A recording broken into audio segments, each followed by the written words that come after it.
Hi, Matthew Archambault for Drawing Tutorials Online. In this tip of the week, I'd like to discuss with you a very, very old school technique, and that is called negative space. Some artists call it negative shape, okay? There's a whole cottage industry around this technique, and there's a book written called Drawing on the Right Side of Your Brain.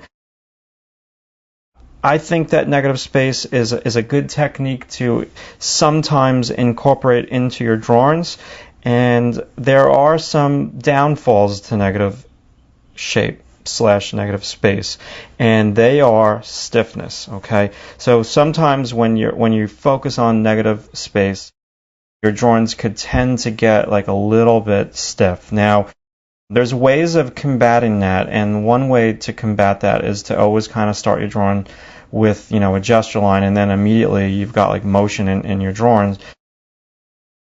Just focus on negative space. Now, when do I not use negative space? I do not use negative space when I'm doing a memory drawing, and I do not use negative space when I am, doing a gesture drawing where I'm not really focused on a likeness, but I'm focused in on movement. Okay, and then I just kind of maybe even glance at the negative, and I don't focus on it that much. Okay, so now let's dive into it, and let's get in our first shape. So I kind of just did a little bit of a continuous line drawing, and now what I'm going to do is I'm going to focus on my first negative space. And the whole metaphor with negative space, the metaphor is that you are not drawing the actual positive, which would be the body, because that is kind of intimidating to some people just starting out. You've got tendons, you've got bones, you've got muscles, and you draw the abstract shape, which is what I'm doing right now, this negative space in between the arm and the body. That is a way of tricking your brain into drawing something that is abstract, and then you don't get caught up in, oh my God, is that like a tendon or a muscle? And so this just becomes a whole lot easier, a whole lot abstract, a whole lot more abstract. The metaphor would be you're putting together a puzzle, and it's a puzzle of negative shapes. And so now that's shape number one. Okay, shape number two would be down here near the lower legs. So I can do a little bit on the edge, a little bit on my contour, and then just take a quick look at this leg and make sure that I have it kicked out enough. So now my next step to try to get the legs together would be to look at the negative space in between them. So what you want to do to avoid the stiffness is A, start with a gesture line and get that in, and then B, move around your drawing. Don't get stuck in one area. Many years actually, I started my long drawings. Now, I consider a long drawing hours, not minutes.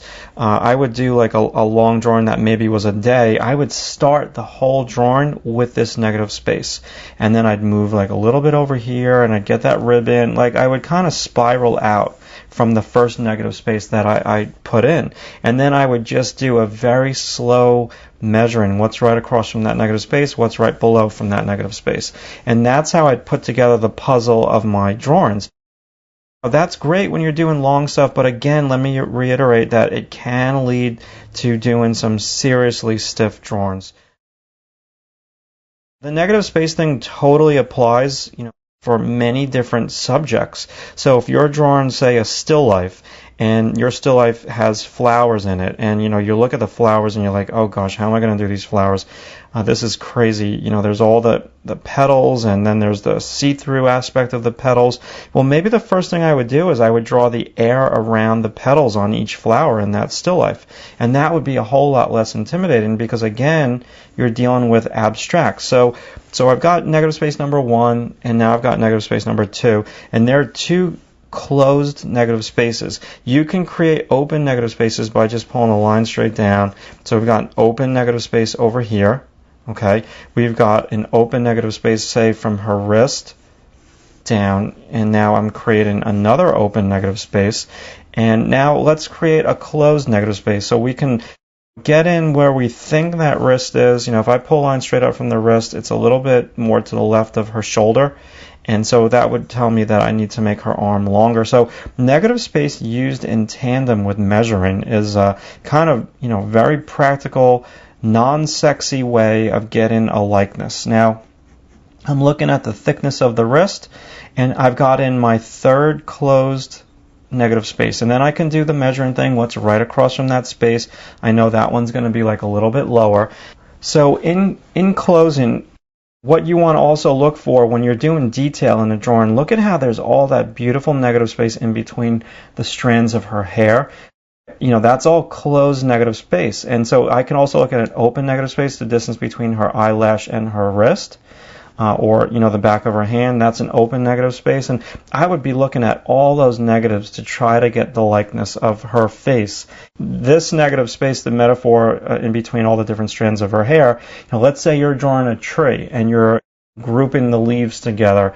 You know, you'd go back in that tree and you'd start to look at the negative space in between patches of leaves, and that would be a great way to show some detail in the leaves. All right, thanks for watching.